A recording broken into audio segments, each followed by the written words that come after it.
For Global Business Update, Michael Wilson joins us now from London. Good morning, Michael.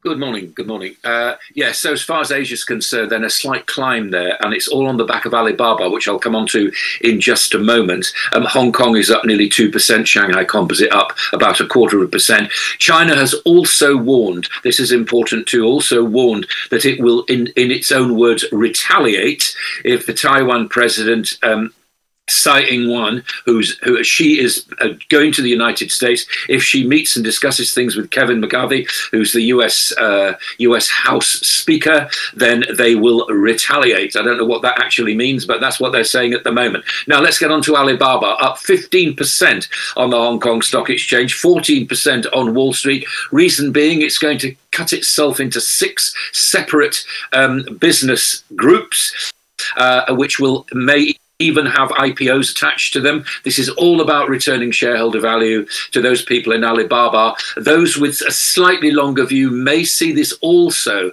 as a slight relaxation. Remember, Jack Ma surfaced only a couple of days ago, or rather resurfaced a couple of days ago, and this may be giving an idea that Beijing is slightly loosening its grip, slightly losing its tightening on the tech sector. Israeli businesses are very worried about what Netanyahu has actually done. Now, if you remember, what he was trying to push through was something that would give less powers to the judiciary. That's been postponed for a while, but business leaders are very concerned about what's going on. How does it affect the country's credit? Remember that Israel is surrounded by states that do not trade with it. It gets most of its trade from the United States, from the EU, and also from Asia as well. Not its neighbouring states, and they're very worried. The business leaders are very worried about what this possible reversal and the general political turmoil may mean for the country's credit rating. Brazil is based for a return of Bolsonaro. Now, if you remember, after the election, which was won by Luis Ignacio Lula da Silva, or Lula as he's known, Bolsonaro went abroad. He's now coming back. He may be seeing there a rise in populism and a rise in right-wing parties as a result of Bolsonaro coming back. Remember, he's not in power, but he still has a lot of influence in the country. US recap, stock futures very, very slightly up today. The NASDAQ falling for the second day. Reason for that, worries about increasing interest rates don't do growth stocks any good. The Fed is going to be hearing, or rather the Fed vice chairman of the Supervision Committee of the Fed, Michael Barr, is going to be talking to lawmakers in Washington today, and we'll get more news on how the Fed is proposing to deal with the waning, we hope, banking crisis. Jamie Dimon, who was the CEO and chairman of JP Morgan Chase, is being deposed because of the links with JP Morgan Chase and the disgraced sex offender Jeffrey Epstein. He will be questioned under oath. No suspicions either way, no allegations either way, but it's decided for him that it's best if he leaves his position. The EU, let us talk about this shotgun marriage between UBS and Credit Suisse. What UBS has done is to recall Sergio Ermotti, who was the CEO of the bank for 9 years. They've recalled him to smooth over the transition process. I suspect, as most observers do, that it'll probably be very difficult. But this is UBS trying to absorb Credit Suisse into its system, an enormous amount of data transfer, apart from anything else, and of course two conflicting styles of management between the two new banks. As far as the UK is concerned, the ubiquitousness of something like ChatGPT and all the artificial intelligence also calling for lawmakers there to increase regulation of the AI industry. A white paper has been published which carry proposals about safety, security, powers, accountability, and also governance over the whole of the AI sector. The UK has got the biggest overall broadcast shift in 20 years. It's got this Amazon and Google smart speakers this is Ofcom saying that if you've got a smart speaker, you will have access to local BBC radio stations, local commercial radio stations as well. So this is the biggest move in UK broadcasting for some time. The UK is also digesting its prices in wholesale diesel and pump prices. Now, what's happening at the pumps is diesel is very, very high. The wholesale price is about 1.16 pence, £1 and 16 pence, selling diesel at 1.67 pence. So the big motoring organisations are very, very concerned about that. Oil, again, a cautious recovery as far as oil's concerned. Slightly worried about that the oil price supported by a shortage of Iraq oil from Kurdistan. About 450,000 barrels a day being taken off the general market, but that's not expected to last. And gold is treading water, really. It got, as I said to you, close to its sort of 2000 target. It's not going to achieve that. Don't think that'll be achievable in the near future. That's the global view. Real quickly, the problem with Credit Suisse is pretty much a culture problem. And I'm sure if you remember the debacle that our African brother, Tidjane Thiam, faced when he was leader of Credit Suisse, and all that happened that led to him leaving Credit Suisse. And now that has cascaded into the books of Credit Suisse, because Credit Suisse was on the bounce before, financially, before everything went kaput for them. UBS trying to take them over. Do you think the UBS could solve the cultural infighting in Credit Suisse as we speak today? Do you think it's a good idea? Or because they probably want to stem the tide of another collapsing Swiss big bank, will that be the case? Also, all of this is happening vis-a-vis interest rate rises in America that will have a cascading effect on banks around the world, I dare say. What's your take on all of this? My take on it all is the shotgun marriage rarely works, and that's what these UBS bought the Credit Suisse, and within 72 hours, I think it will take years for the culture of the two to meld and to transition properly, of course. And I don't think these things ever work, personally. I mean, look at Chrysler, Mercedes-Benz, and so on. I mean, did those two companies actually make it together? I don't think cultures mix. I think they last. I think you're either a Credit Suisse person or a UBS person. There will be layoffs. There'll be certainly layoffs in Switzerland. They're about, I think there's about 50,000 staff worldwide, 15,000 in London. So I think it's going to be very, very difficult indeed. And I think that's completely underlined by bringing Sergio Ermotti back after his 9 years of CEO at UBS to try to manage this very, very difficult transition. And there's nothing worse than a culture clash, and I don't think there's anything worse than a shotgun marriage either. And this is what these two were banged together. They had to do it. They were given 72 hours to do it. I think it'll take a long, long time for that to be sorted out. Well, Michael, a couple of things. Andrew Bailey, the governor of the Bank of England, has been going about saying, oh, part of the major reasons why the Bank of England increases interest rates is because people retire too early. I know that Jeremy Hunt, the Chancellor, has been trying to get more people back to work. So what is this connection between inflation, interest rates, and the fact that people retire too early? Is Andrew Bailey just trying to give excuses? With regard to Alibaba, yes, they are now saying we want to unlock stakeholder value.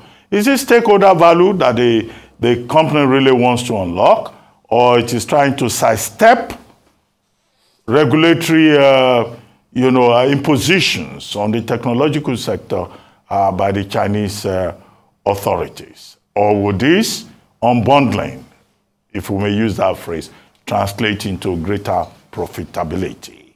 And then, of course, one other company says, oh, buy now, pay later. That's Apple. Apple pay later. Well, this buy now, pay later thing, is it not going to put customers under heavier debt? Because they tell us, buy now, pay later, you can pay in 4 installments. How is that of great value to customers? Buy now, pay later is something which credit cards did many, many years ago. 1971, the first one in the UK. Don't know what year yours was, but that's been going on for some time. Of course, it increases debt, and debt is very, very easy to accumulate and very, very difficult to pay off. So that's that one. I mean, if you're going to buy it now and pay later, that's completely down to you. But you need to understand that credit cards have an enormous interest rate attached to them. We have for many years in this country have things called mortgages, which means that you can buy a house which you couldn't possibly afford to buy outright, but you pay that off over the years. So it's all built in. I think the question is still education. I think that there are a lot of people who think, oh, I'll have that watch or that car right now, and they don't really think about when they're going to pay it off. And they need to know, and it's a lesson which, we go blue in the face explaining to people, don't we, that it will be expensive, because the only person making money out of that is either the bank or the credit card company. So that's that. As far as Alibaba is concerned, I mean, all I'm doing is reporting the fact that it's broken up into 6 sections. I'm assuming, and certainly shareholders took it because of the rise in the share price, that this means a rapid increase in the value of the 6 separate parts rather than just the big one. But I think longer term, what it does is it points to maybe the Chinese slightly loosening their grip on tech companies, as witness the resurfacing of Jack Ma only a couple of days ago talking to teachers. And if your memory serves, you'll remember that this was one of the reasons why he was submerged, as it were, by whatever happened to him by the Chinese authorities, because he was originally talking to teachers all those months ago. But now he's been going to teachers and saying, this is what you need to teach people about AI. I think, to me, that suggests that Beijing is slowly and certainly maybe loosening its tight hold on tech companies and realizing that they are probably the way forward for the economy. Well, I wanted you to talk briefly about Andrew Bailey, saying that when you retire early, you cause inflation. Well, if you spend your money, do you know what? I think that may well be right. I mean, theoretically, that's probably right. I don't really see the link between the two. I mean, I do theoretically see it, but it doesn't necessarily mean. It depends what these people actually spend their money on. Maybe they save it. Maybe they save it for a rainy day to repay the debts that they've just been talking about. I don't know. What he's trying, what Andrew Bailey is trying to do is, now I think most people realise that there is inherent inflation in the UK, and it's nothing to do with, not a great deal to do with what's happening outside the bank's control. I think he's actually saying this. As far as the labour market's concerned, I think it's absolutely essential that people actually get back to work and work for as long as possible. Why would people who have retired early be willing to subsidise people who don't wish to retire early? Why should somebody who retires early be subsidising pensions and the rest of it for people who want to retire early but could be actually working? That's what Jeremy Hunt's saying, and I think we of course, like most developing countries, there's a huge labour problem, there's a demographic problem. The sooner that people are back to work until they reach a kind of decent retirement age, the better. Well, thank you very much, Michael. Now for business updates across the African continent, Rotus Odiri is here. Good morning, Rotus. Good morning, Doctor. Good morning, Rufai. Good morning to all our viewers. Fuel subsidies. Chris Ngige, Minister of Labour and Employment, on behalf of the President, was speaking to journalists yesterday after, I think, the 68th ministerial briefing at the Aso Villa about that the fuel subsidy palliatives will be, essentially allow for the new administration to make the decision on exactly what those palliatives will be. Kind of makes sense. I guess they don't want to make that decision for the incoming administration. So essentially, the Bola Ahmed Tinubu administration will decide exactly how best to cushion the impact of the removal of subsidies on the polity. If we take a look at it again, just as a reminder to everyone, the subsidy provision, 3.36 trillion naira, as at the end of June. Now, if you keep it further, then till the end of the year or any extra, you've got to pay for it essentially. So the clock is ticking, and this is, I think, the first major decision from this incoming administration once they come into power. Now, the question now is, what's possible? What could he possibly use as palliatives? I think the first option maybe could be, is it transportation, with respect to the impact that removal of subsidies would have. So you think about the bus transportation and so on and so forth. 90-something percent, 95, 96% of goods are moved on our roads. So could they? I remember the last time Zainab said they were thinking about a 5,000 naira cushion for people to use transportation, because this is where everything will flow through. Transport costs will jump up. We already talked about the forum that speculated that fuel prices could go to 750 naira per liter. That's what they're thinking. And you already have diesel at close to 800. So where could he go? Well, I mean, he's got. I mean, we'll see. We'll see where, but he's got to move fast, and he's got to be able to cushion it. Although the thing is this. A lot of these, and the BRTs, you have data as far as who owns them. The downfall buses, that's another issue. How do you make sure that this is uniform across the country? How do you make sure that you monitor and make sure that bus drivers are implementing whatever palliatives you want to put forward? How do you properly use data to do that? Pretty challenging, and will people feel the impact? Because the prices will go up immediately, and so those palliatives have to come into play, and we have to trust that those palliatives will be effectively administered. Lending, thank you to the This Day newspaper crew who put up an article on the money market indicators from the central bank.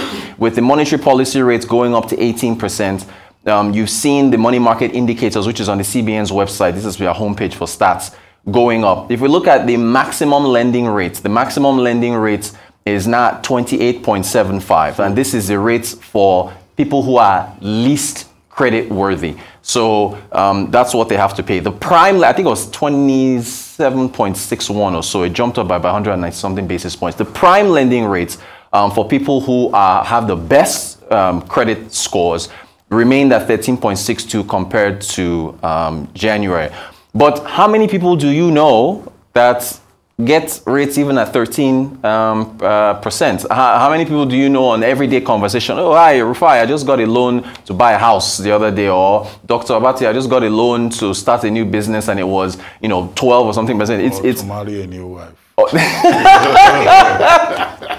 to marry a new wife. Doctor, I'm still on that time. I'm working on it. Take loans to get married? Yes, they do. People take loans to get married. To get married? Of course. It's an expense now. The hall, the catering, everything, So you take a loan to get married? Yes. So wow. For the president-elect, if we even move to his... share biscuits? We move to his promise of student loans. We ran a report on that. If he hasn't given us any updates on how his student loans will work.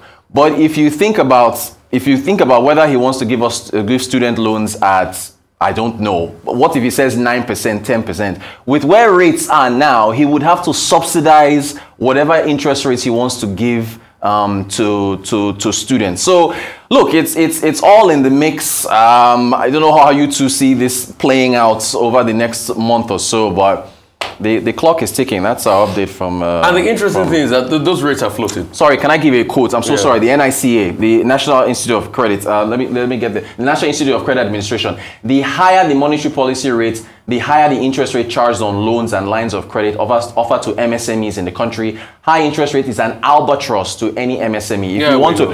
I mean, but, we know, but you also are paying one tax on inflation, right? Which is a tax, right? And that's why I said these rates are floating, because once you pump up monetary policy rates still goes up. Yeah.